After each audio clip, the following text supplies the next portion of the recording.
Hello, everybody, and welcome to Singularity One-on-One.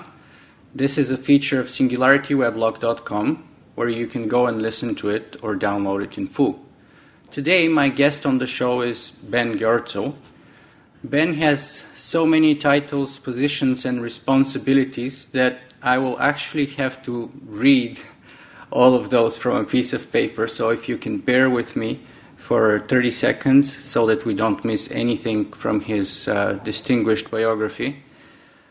So Dr. Ben Goertzel is CEO of AI software company Novamente and bioinformatics company BioMind, Chief Technology Officer of biopharma firm Genescient Corporation, leader of the open source OpenCog AI software project, chairman of Humanity Plus, advisor to the Singularity University and Singularity Institute, research professor in the Fujian Key Lab for Brain-like Intelligent Systems at Xiamen University, China, and general chair of the Artificial General Intelligence Conference Series. His research work encompasses artificial general intelligence, natural language processing, cognitive science, data mining, machine learning, computational finance, bioinformatics, virtual worlds, and gaming and other areas. He has published 12 scientific books, nearly 90 technical papers, and numerous journalistic articles. Before entering the software industry, he served as a university faculty in several departments of mathematics, computer science, and cognitive science in the US, Australia, and New Zealand. He has 3 children and too many pets to count, and in his spare time enjoys creating avant-garde fiction and music and the outdoors. Wow, if that's not an amazing biography, I don't know what is. So Ben, welcome to Singularity 101. Thanks for having me. Excellent. Let's not waste any time and jump straight into the questions. Would you share with us a little bit about your background and how you got interested in computer science and especially developing artificial general intelligence? Sure. I was interested in far future ideas from early youth, from reading science fiction novels primarily. From as early as I can remember, I started reading at age 2, and probably by 3 or 4, I was reading SF about superhuman AIs and space travel and time machines and robots, alternate dimensions, all the good stuff. And, I always hoped that I would live long enough to see this stuff come to reality. But at this time in the early 1970s, it didn't necessarily seem feasible that these things could happen in my own lifetime. And I actually had the idea to build a spaceship and travel at faster than light speed so that exploiting relativistic time dilation, I could then come back, say, 1 million years in the future when all this awesome stuff would have happened. So it's a source of great delight to me that it now appears plausible. I can see this stuff like within decades rather than having to go away into space and come back to the Earth of 1 million years later. In terms of my specific research focus now on AI, both with a view toward building superhuman thinking machines and with a view toward using AI to cure longevity. Let me re-say that. But both with a view toward making human-level and superhuman thinking machines and with a view toward using AI to ensure longevity and cure disease and help us all live forever. I really focused on these things in my late 20s. I mean, I was interested in all sorts of things, ranging from unified physics to nanotechnology to AI, bioscience, pure mathematical modeling of the mind. I was even interested in sort of Zen Buddhism and in composing music that could help enlighten people's minds by sort of triggering the right neural responses. So I came to the conclusion at a certain point in my life that I would have to focus on one thing if I was going to do something great. Uh-huh. And when I enumerated all the possibilities. I was really drawn to AI. It had always been one of my main interests, but it occurred to me at a certain point, time travel could be possible by, say, twisting a star into the right shape to make a naked singularity, which is elongated rather than a point. Or, say, nanotechnology could be possible if you made machines to build smaller machines, to build smaller machines, to build smaller machines, to build smaller machines. Life extension could be possible if you build the right drugs. Uploading a human mind into a computer could be possible if you build the right brain scanning equipment. But all these things require a lot of engineering and a lot of people and a lot of money. AI, quite possibly all you got to do is type the right program code into computers that we have right now, and you have a superhuman thinking machine. And this was sort of marginal when I first really, really seriously started working on AI in the early 90s. Now computers are so much more powerful. I really think that's quite definitively true. Like if way less than Google's computing resources were devoted to making a thinking machine, then I think we could have a vastly superhuman and hopefully beneficial intelligence. It's just typing the right code. Just a problem of understanding what to do, and that's what's so appealing about it. So, speaking of typing the right code, then, it does seem that, in your opinion, AI would be a matter of software rather than hardware, because you already said that in terms of hardware, way less than Google's hardware capabilities would probably be sufficient if you have the right software. Is that the case? I think so. 50 years ago, AI was a matter of hardware and software. Mm-hmm. And the computer hardware industry has made incredible advances, not because of AI, but because of people trying to make computers to serve other purposes. And now, I think, due to the amazing work of so many engineers building better and better hardware, now we're at the position where AI basically comes down to a software problem. This is not to say that better hardware wouldn't help. I mean, the whole von Neumann computer architecture, which underlies our current computers, is not really optimal for artificial general intelligence. I really like massively parallel architectures, like the connection machine. Yeah. But, I mean, we're getting at the same thing in a different... times more parallel processing power than what we are capable of producing right now. I mean, million times more. Absolutely not. No? It's a naive misconception. Mm-hmm. The point is that current chips are just massively faster than a neuron. I mean, we have many, many neurons, but each of them operates many orders of magnitude slower than a computer chip. So we can do just as much processing or more with a distributed network of processors. So you make up with speed for the lack of parallelism.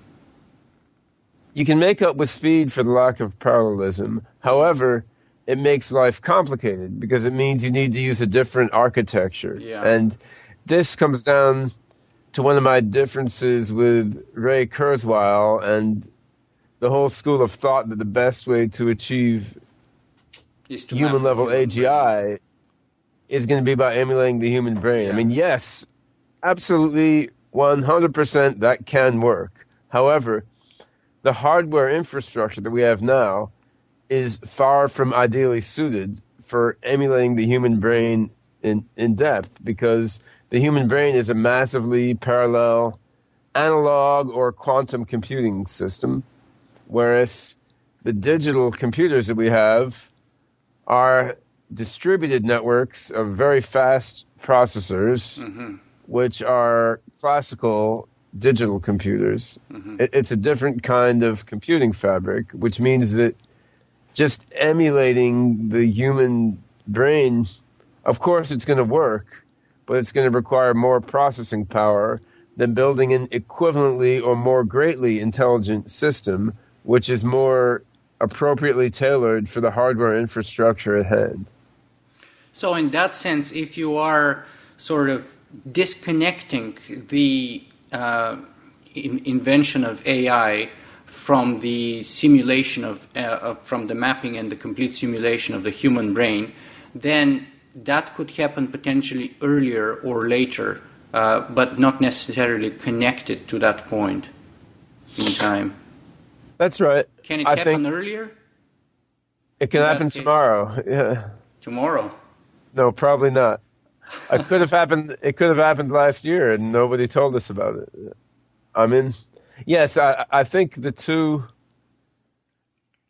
achievements of mapping and simulating the human brain versus creating human level or greater than human level AGI. I think these two achievements need not be closely synchronized with each other. Now, they may in fact be closely synchronized with each other.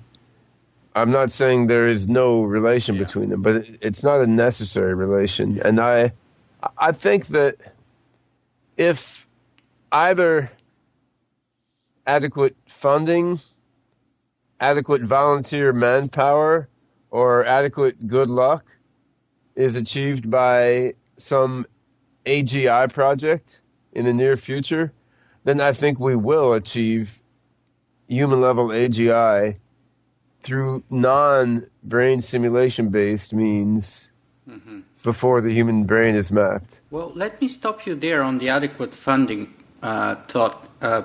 I was reading your article, How Long Until Human-Level AI? Results from an Expert Assessment. And one of the surprising conclusions or results that you have there is that overall experts, and that's a quote, experts are skeptical about the impact of massive research funding, especially if it is concentrated in relatively few approaches. So, are you in contradiction to the overall expert opinion here, or do you fall within that? Because you just said that given adequate funding, we would expect results, whereas this seems to suggest that, I mean, what is adequate funding? Do we have adequate funding right now? Right now, the field of AGI research is funded very poorly, as compared, for example, to medical research, research on breast cancer or heart disease. I see.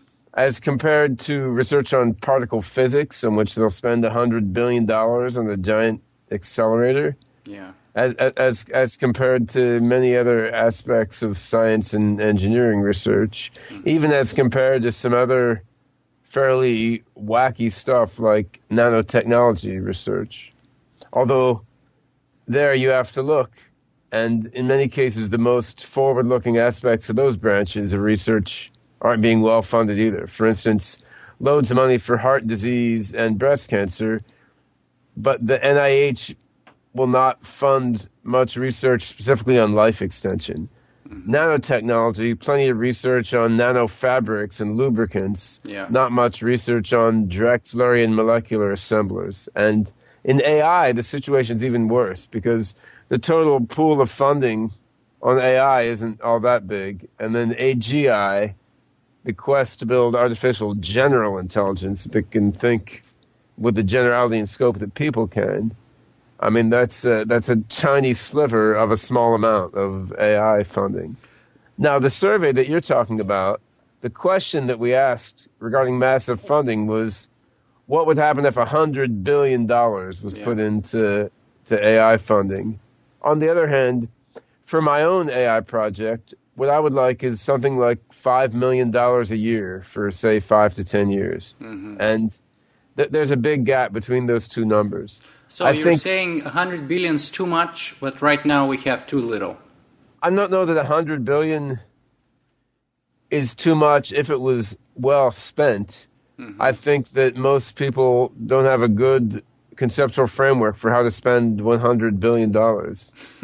I do. So if you give me $100 billion, I mean, I could spend it very well. But I've probably spent more time thinking about how to spend $100 billion than most AI researchers. I think the feeling of the AI researchers responding to the survey was that if, $1 billion or $100 billion was put into AI research, it would become some huge, wasteful government boondoggle where all the money was siphoned off into large, meaningless projects, which certainly happens occasionally or more than occasionally, with large government expenditures. Say, it could turn out like the Japanese fifth-generation AI project, where a lot of money was put into one specific approach, declarative logic AI in Prolog, and it didn't pan out. And I think the feeling of the respondents to that survey was there's a bunch of AGI projects that could make use of millions up to tens of millions of dollars each. Yeah. And the best approach would be to throw that amount of money at each of these projects and see where it goes. But, there may be no more than a few dozen such projects that are really mature right now. Say a few dozen projects on the planet working toward AGI that are mature enough to make good use of, say, $20 to $50 million. Mm-hmm. So if you had 20 projects, each of which could make good use of $20 million, I mean, that's a lot more money than I have in my bank account by orders of magnitude, but it's still not $100 billion. So I think that was what is underlying the response to the survey. But I do think it's quite absurd in a sort of world historical sense that not just my own project, but the other couple dozen AGI projects are not funded to the tune of a few $1,000,000 a year. When you look at what is at stake, right? Mm-hmm, I mean, if you had 20 AGI projects, $5 million a year, you're talking $100 million a year. Yeah.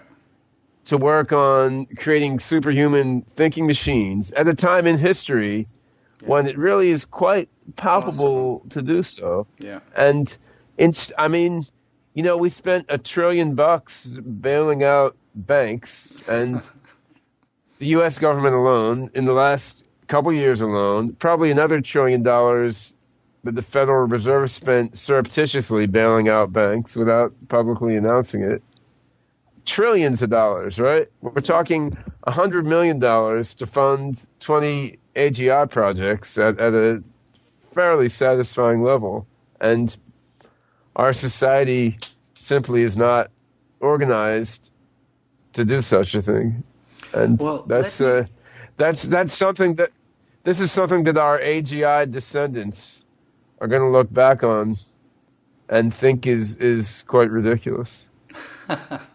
I agree entirely with you, but my next two questions are still on this topic with a couple of new dimensions, I hope. One of them is the origin of funding. I was listening to a speech by David Chalmers that he gave in West Point Military Academy, and one of the reasons why cadets from the academy concluded that it's best if they proceed with this development of military artificial intelligence rather than abandon it despite the risks was that, you see, if it's not an American singularity, it's going to be most likely a Chinese singularity. So the American singularity we have control over, but a Chinese one we don't. Therefore, we'd rather move on despite the risks. So you work in China. You have a position, a professorship position there. Do you think that the Chinese are taking a different approach in terms of funding AGI research than, say, most people in North America and in Europe? And do you think that they have a lower, equal, or better chance of coming up with Chinese AGI rather than anyone else?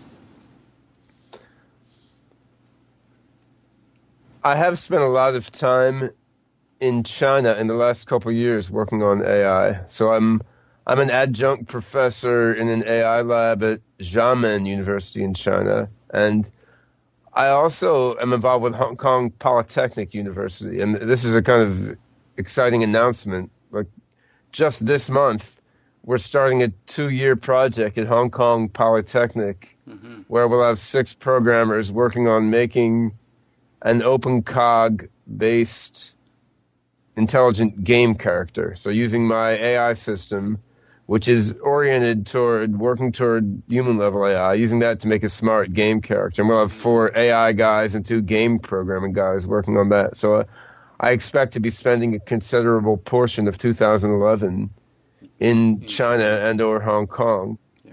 I think that the whole AI R&D scene in China is much less mature than in the U.S., and that is both a plus and a minus. So the U.S. has a lot of AI achievements, more than anywhere in the world, and we also have a very entrenched infrastructure, both in academia and in industry. So, DARPA, the U.S.'s military research funding agency, has funded a lot of AI research. But they tend to have funded the same teams of people, the same lineages of researchers, and the same sets of ideas over and over and over again for decades. And Google is an AI company. And Microsoft has awesome AI research teams. But what these guys put their money into, again, is fairly stereotyped. I mean, they're the world's best in computational linguistics, scalable probabilistic reasoning, Bayesian nets across thousands of machines. So we do certain things very, very well, and we put a lot of money into these things. Rule-based expert systems, Bayesian nets, computational linguistics, supervised machine learning. We kick the world's ass at this stuff. On the other hand, more radical AGI research, or more radical narrow AI research that doesn't fit the mold of what the U.S. AI establishment likes, has a lot of trouble getting funding or getting attention. China doesn't have an entrenched AI establishment. And this is both a plus and a minus. It means there's a lot of Me Too AI research there, where Chinese AI researchers, they want to publish papers in Western journals because that's what they get rewarded for. And so they just take stuff that Western researchers did and kind of vary on it, improve it, copy it a bit. And it's high quality because these are smart people, but it isn't that revolutionary. On the other hand, there's also a willingness in China just to throw resources at anything that seems cool and interesting, because they don't have a fixed idea of what's going to work, and because they know they're behind, so they just got to try a lot of random stuff and see what works and hope some wild thing will let them leap ahead. And I think that's part of what I see is the reason why we got funding for OpenCog in Hong Kong from the Hong Kong government and in China from the Chinese National Science Foundation. It's not so much that they had a profound insight that, yes, Ben's ideas are brilliant. It's more that they were willing to try something new, different, and cool. And, it's research. Maybe it works, maybe it doesn't work. And this is something I think is important, because in AI, and also in biology and stem cell research, longevity science, China is more willing to take risks than America is. And I think that's a key point. It's not so much that their economy has some benefits over ours, because our economy has many benefits over theirs. It's not so much that they have more people, because 60% of their population is still quite poor, and although they're literate, they don't have the mindset for high technology development. I think that the main thing they have going for them is they're willing to take risks, and we've become complacent, conservative, and set in our ways, and that's a problem. We bring in the smartest people from around the world who want to come to the U.S. and make a name for themselves, but once they get here, they then get slotted into the same entrenched things that everyone does here. So, I mean, a smart AI guy comes here from China or India, and, they'll get a job at Google, and they'll do statistical linguistics. But if they stay in India or China, maybe they'll do nonsense because they're cut off from the main streams of advancement, or maybe they'll do some wacky off-the-wall thing that no one would ever get paid to do in the U.S., but in China they're more open-minded. And it's a source of great irony to me that a fairly totalitarian government, which is making efforts to open up tentatively, and I think that's laudable, but still a government that doesn't focus on freedom as much as ours does, in effect gives its researchers much more freedom than we do. Because, I mean, of course, in the U.S., you have the freedom to research whatever you want. No one will lock you up. But if you don't have the funding... But you won't get paid, yeah. Right? You won't get tenure if you're a young researcher. Whereas in China, it's easier to make it as a university researcher doing weird stuff than it is in the U.S. Mm-hmm. And that's that should disturb people, but it doesn't, because people tend to focus on the wrong things when they think about China. Now, Peter Thiel got it partly right. Peter Thiel, who's the head of Clarium Capital, one of the early funders of Facebook. You could see him in the recent Social Network movie. There's an actor portraying him, and he was the leader of PayPal for a while. I don't agree with Peter on everything. We have a lot of differences, both in political philosophy. I mean, he's kind of a hardcore libertarian, whereas I'm not. And he's more skeptical of AGI being achieved in the near term than I am. Mm-hmm. But I think he got some things right about China. He said the following in a speech I heard him give. He said, China gets a lot of things wrong compared to the U.S., but they get one important thing right. And it's such an important thing that they may make up for all their mistakes. What they get right is they're willing to think for the long term. They're willing to plan for the next 30 years. And the U.S. plans for the next quarter. And you can see that in research funding. The U.S. funds what they think will be successful in the next couple of years. China will try a bunch of random stuff and see what's going to work over the next few decades. Because if they try 100 weird things, 5 of them may work awesomely. Then they'll be ahead of the U.S. 10 or 20 years from now. And this is something I see in Silicon Valley. Because I live in Maryland, near Washington, D.C., but I visit Silicon Valley a lot, and everyone asks, well, you look like you belong in California, and there's people doing so much cool AI stuff in California. Why aren't you there? And honestly, I might be, if not for various personal reasons. I share custody of my kids with my ex-wife, who lives in Maryland, but I have mixed feelings toward the whole attitude and vibe of the San Francisco Bay Area. I mean, it's amazing how many futurists there are, how many AI people, how many brilliant technologists there are. On the other hand, anytime you have a group of people who think they're smarter than everyone else and who are all kind of thinking the same way, you got to be a little bit skeptical that these guys are... You're concerned about groupthink. There's a lot of groupthink, and there's a lot of short-term thinking there. Yeah, I mean, those guys are creating Web 2.0, which is brilliant, and they're going to create Web 3.0 or 4.0, whatever those turn out to be. But the whole focus on making companies that are going to turn into N billion-dollar companies and get 1 million eyeballs or 1 billion or 1 trillion eyeballs looking at your website. This whole focus, it's transforming the world in an important way. On the other hand, it may be overtaken by someone else who's intent on transforming the world in a yet more radical way, I see. And that could come out of China or somewhere else that's thinking out of left field. I mean, just like Silicon Valley overtook the world by coming out of left field. No one was thinking a couple hackers in their garage were going to kick the world in the ass and change everything. Now everyone is thinking a couple computer hackers in a garage are going to make a website that's going to rule the world. So maybe the next big transformation isn't going to come out of a continuation of that pattern, Maybe it's going to come out of... Xiamen University in China. I don't even want to say out of left field, because that's a baseball metaphor, right? Which is an American thing. So, yeah, it's going to come out of mysterious Chinese chi power. That's it. I don't know.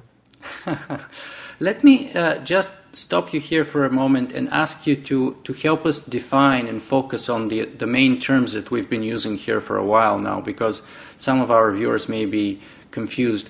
What is the difference between artificial intelligence and artificial general intelligence? The name. No, there's more than that. So the field of AI, you know, when the field of AI was founded, it meant AGI. It meant artificial general intelligence. When it was founded in the late 50s and early 60s, these guys were after making human-level thinking machines. Yeah. And one of the main lessons that was learned in the decades since is, wow, you know, it's possible to make programs that do stuff that requires vast general intelligence for humans to do them, but the computer program has no general intelligence, and it's just a trick. Like chess. And this wasn't obvious. Yeah, like chess, like Google. Yeah. Google's search engine, like unmanned automated vehicles that can autopilot for a while. I mean, a lot of stuff like that. Hold on, I'm going to go shut my door because my son started playing the piano. I think you're going to hear it. Sure.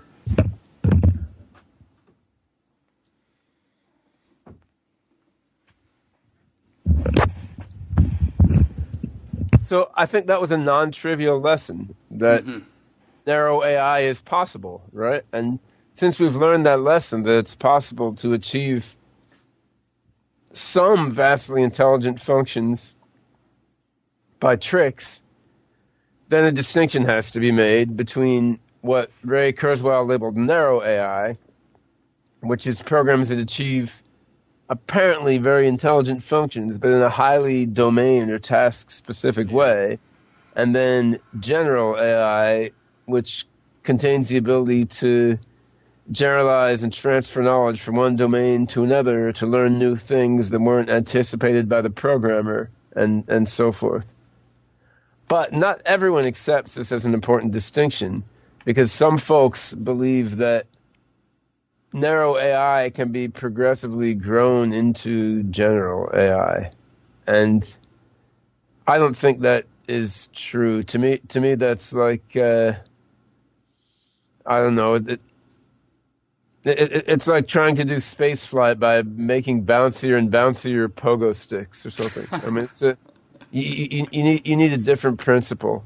And I think from the outside world, it may come to appear that AGI comes naturally out of narrow AI, but when you look at the details, it's not going to be that way at all. I mean, if Google were to fund AGI, which they're not doing really, then potentially they could release AGI as like, oh, this is a search engine that you chat with rather than one that just gives you web pages. Then to the world at large, it would appear that narrow AI had gradually morphed into general AI. Mm-hmm. But I think if Google were to achieve that, it would be because they had some team of people working for 5 years on building an AGI system quite distinct from their whole narrow AI infrastructure. So if Google is not interested in funding AGI, would it be DARPA and the military who would be interested in funding it in North America? Many are interested in funding it in principle. So far, no one is funding it in a serious way in practice. I mean, if you listen to the Google founders, Larry and Sergey, talk in speeches, they say Google's an AI company, and they do want to build AGI. I mean, these guys are involved with Singularity University, you know? Yeah. On the other hand, if you talk to Peter Norvig, who I know, who is Google's director of research, I mean, he thinks it's a bit too early to make a frontal attack on the AGI problem, and that we should kind of sneak up. He's a time pessimist in your paper here. Not even, because he thinks we can get it by the middle of the century. He just thinks it's a couple decades too early, not centuries too early. Mm-hmm. So in the paper you're referring to, well, we surveyed various AGI researchers about the time to human level AGI. there was a cluster of folks who thought it would be in the next few decades, Yeah. then a cluster who thought it was century, millennia, or trillennia off, and Norvig would be within the ones who think it'll happen in the next few decades, like within this century. It's Where just would Ben Goertzel be on that timeline compared with the rest of the experts? Did you do the questionnaire yourself? I did. I was not the most optimistic, but I was one of the more optimistic. I mean, I think we can have human level AGI, say within 5 and 30 years, depending on the amount of funding and attention that goes into the problem. So that's, I would say, fairly optimistic kind of a time span, 3 decades from now. I think that's fairly optimistic. We'll be around to see it. I hope so. You never know. I mean, there's always the possibility of a narrow AI engineered virus that annihilates us all. Well, speaking of annihilation, let me ask you this. So, first of all, what's the correlation that you see between the creation of artificial general intelligence and the singularity?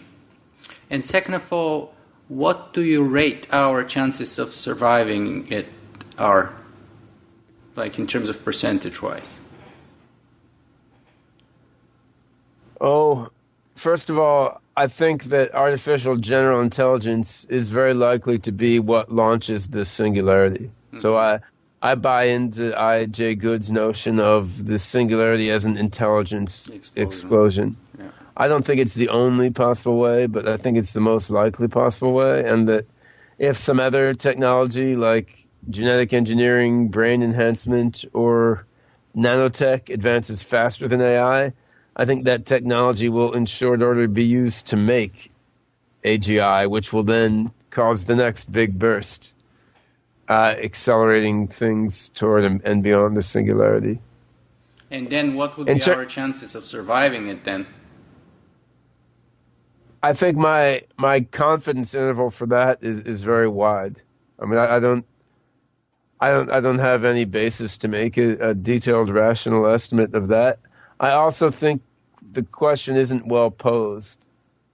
What does it mean for us to survive it? Does it mean for humans in their precise legacy form to survive? Or does it mean that we get to fuse with the super intelligent overmind in a way that we can experience and enjoy and kind of respects our integrity and experience? Well, Kevin Warwick, for example, let me elaborate a little more, so see if we can get it. Kevin Warwick, for example, has a very, very low estimate of our chances of surviving any singularity in our current form. He says that humanity is absolutely doomed.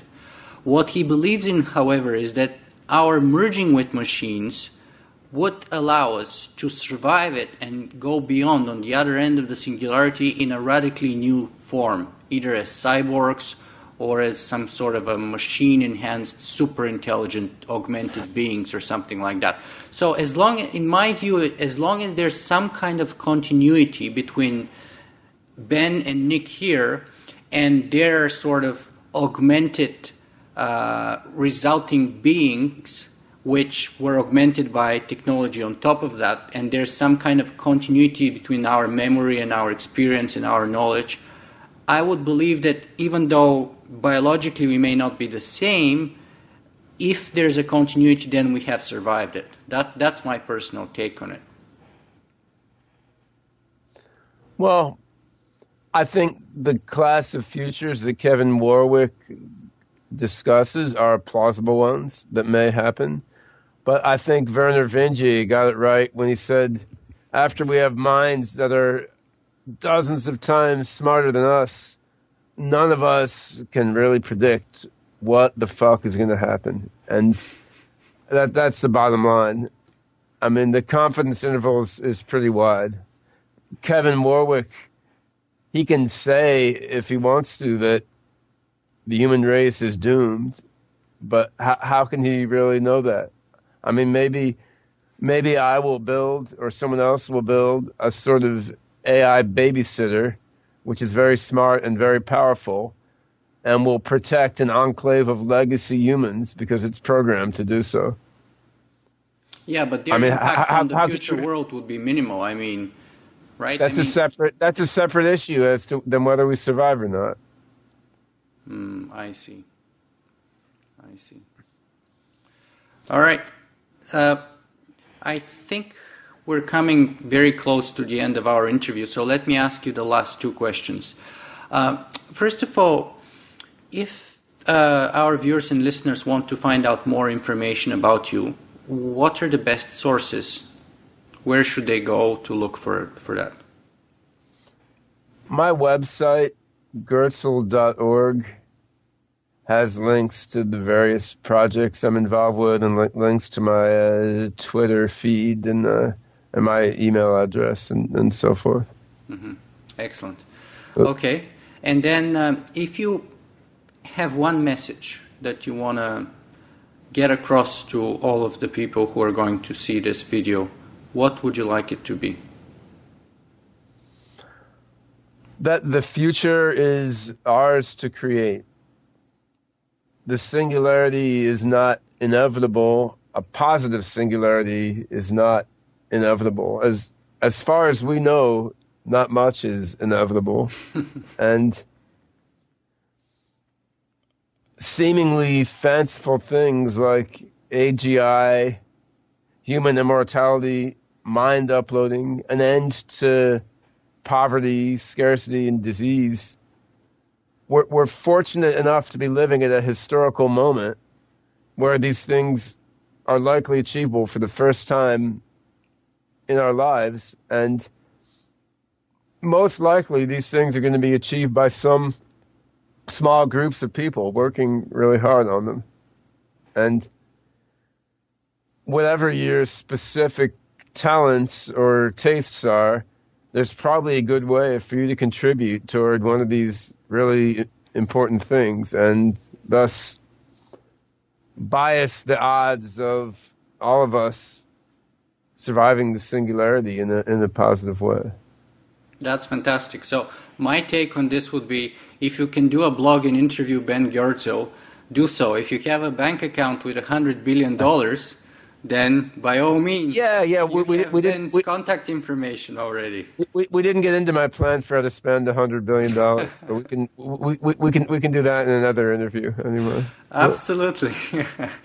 Okay, Ben. Thanks a lot for coming to speak to Singularity One-on-One. Yeah, thanks for interviewing me. It's good fun. Bye-bye.